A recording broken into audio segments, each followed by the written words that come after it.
편 30편 말씀 1절에서 12절 우리 같이 한번 봉독하겠습니다. 시작. 여호와여, 내가 주를 높일 것은 주께서 나를 끌어내사 내 원수로 하여금 나로 말미암아 기뻐하지 못하게 하심이니이다. 여호와 내 하나님이여, 내가 주께 부르짖음에 나를 고치셨나이다.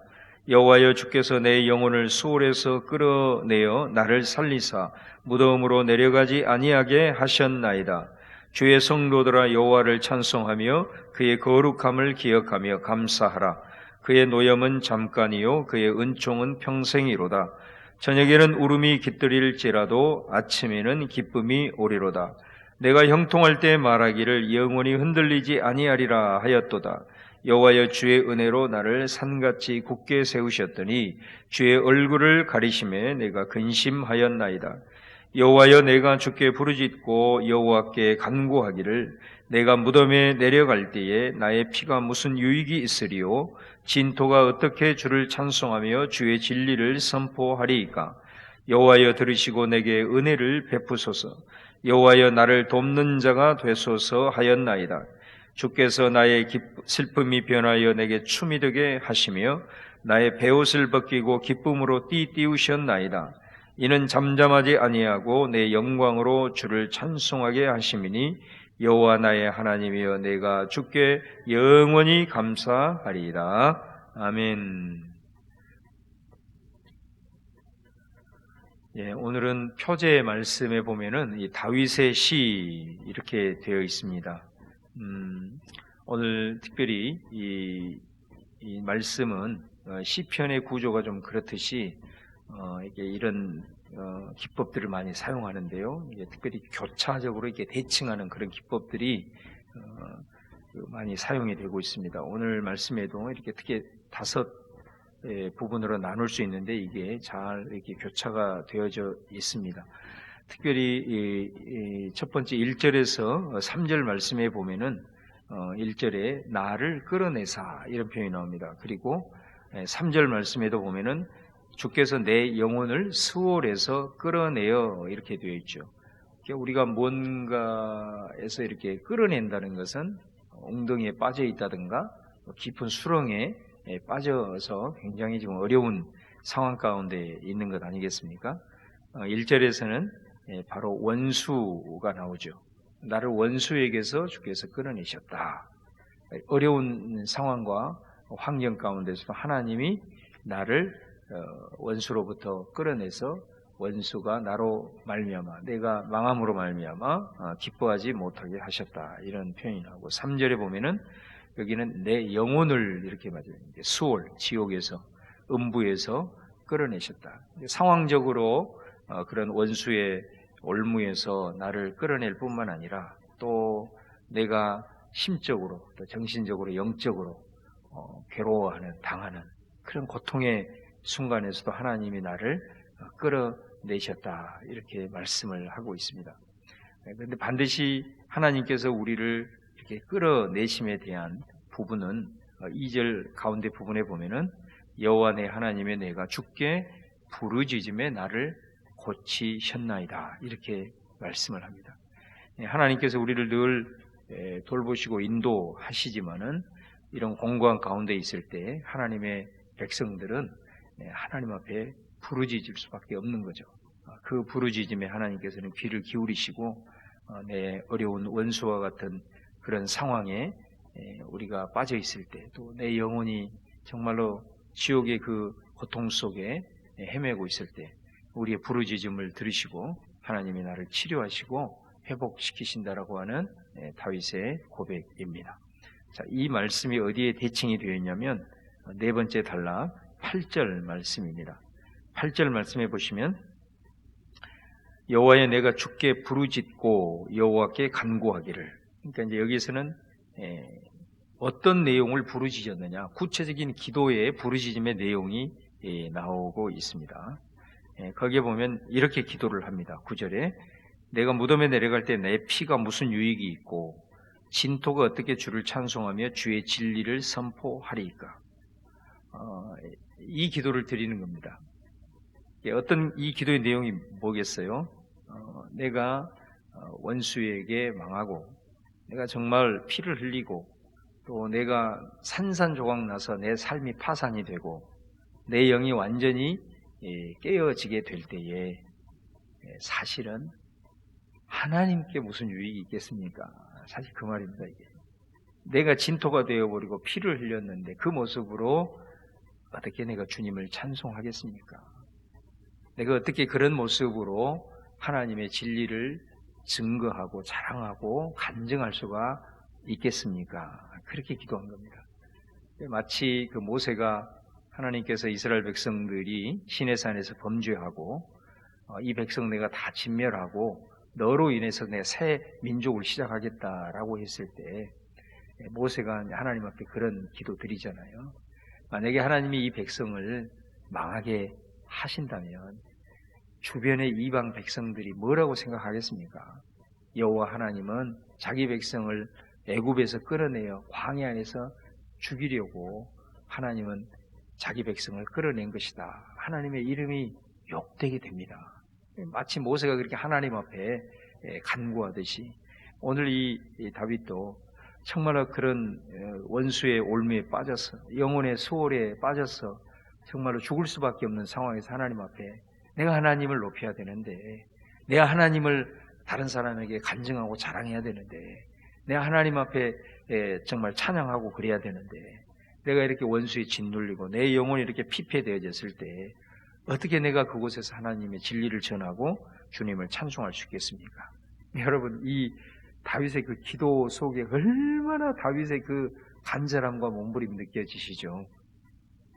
하나님 앞에 좀 따지는 것 같지만 어떻게 보면 한편으로는 하나님이 진짜 원하시는 기도예요. 정말로 이런 고통에 빠져 있을 때 자기의 마음의 진심을 하나님 앞에 내어놓으면서 주님만이 아니면 나는 소망이 없다고.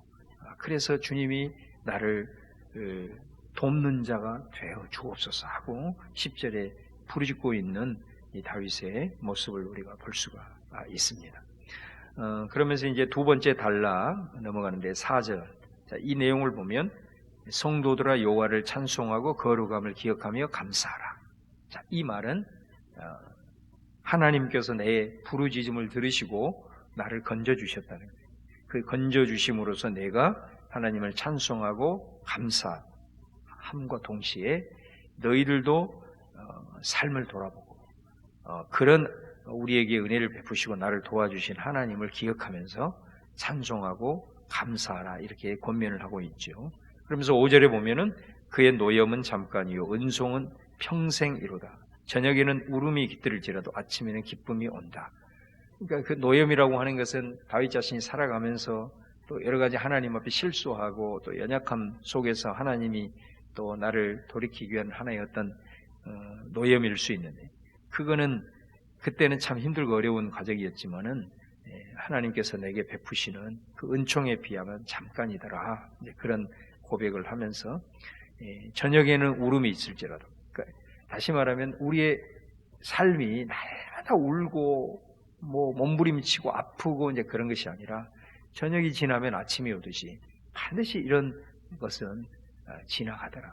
그래서 그것은 우리에게 잠깐이고 하나님께서 우리에게 베푸신 그 은총, 기쁨은 오히려 그거에 비하면 평생이더라. 이거를 다윗이 깨닫고 또 그것을 권면하고 있는 것을 봅니다. 자, 이 말씀과 연결된 게 이제 교차로 11절 말씀입니다. 11절에 보면 이 말씀을 이렇게 표현합니다. 내 슬픔이 변하여 춤이 되게 하시고 내 베옷을, 베옷은 장례식에 입는 가장 슬픈 모습을 상징하는 거죠. 베옷을 벗기고 기쁨으로 띠를 띄우셨습니다. 자, 그러면서 이 말씀을 받으면서 12절에는 이렇게 말합니다. 이는 잠잠하지 아니하고 내 영광으로 주를 찬송하게 하미니 여호와 나의 하나님의 내가 주께 영원히 감사하리라. 자, 그럼 하나님이 왜 내 기도를 들으시고 내 부르짖음을 들으시고 나를 그 노염의 상태에서 내게 은총을 베푸시고 슬픔의 상태에서 춤이 되게 하시고 이런 은총을 베푸셨는가? 그 이유가 나온다는 거죠. 그거는 뭐냐면 나로 하여금 잠잠히 있지 않고 내 영광으로 주를 찬송하게 하기 위함이다. 하나님을 높이게 하기 위해서. 그리고 그 다윗이 기도했던 너의 삶 속에 역사하셨던 하나님을 간증하고 자랑하도록 하기 위해서, 그리고 하나님의 이름이 높임을 받기 위해서 하나님께서는 잠잠하지 아니하고 그 역사를 이루셔서 나로 하여금 다시 세우시게 된다라는 겁니다. 여러분, 저와 여러분의 삶 속에서 작은 것 속에서도 하나님의 은혜를 체험하고 하나님의 구원을 경험한 것은 우리가 잠잠히 우리가 그냥 속으로 이렇게 묻혀두지 말고 그것으로 인해서 하나님을 찬송하기를 바랍니다.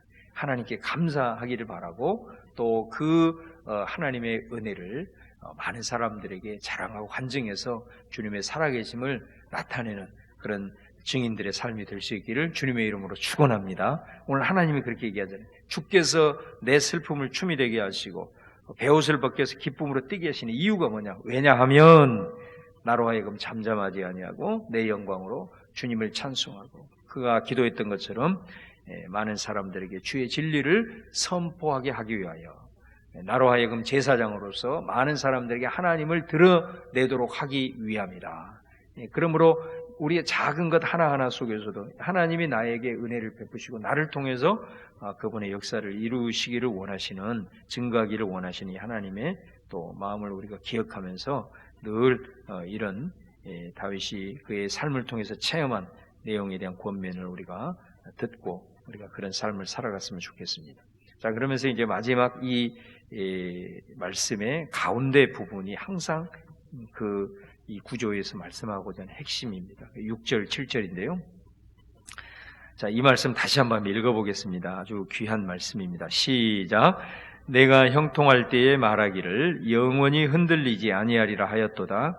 여호와여 주의 은혜로 나를 산같이 굳게 세우셨더니 주의 얼굴을 가리심에 내가 근심하였나이다.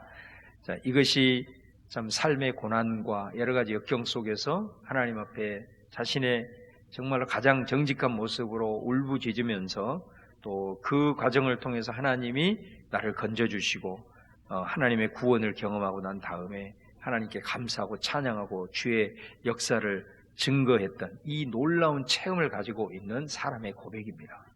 그게 뭐냐면 내가 형통할 때에는 스스로에게 얘기했다는 거예요. 그래, 나는 영원히 이제 흔들리지 않아. 어떻게 보면 참 교만이죠. 이렇게 생각했다는 거예요. 여호와여 주의 은혜로 나를 산같이 굳게 세우셨더니, 자, 이 말은 내가 흔들리지 않는 것은 사실은 내가 잘나서가 아니고 주님께서 나를 산같이 굳게 세우시고 붙들어 주셨기 때문이다 라는 걸 그 이후에 고백을 하는 겁니다.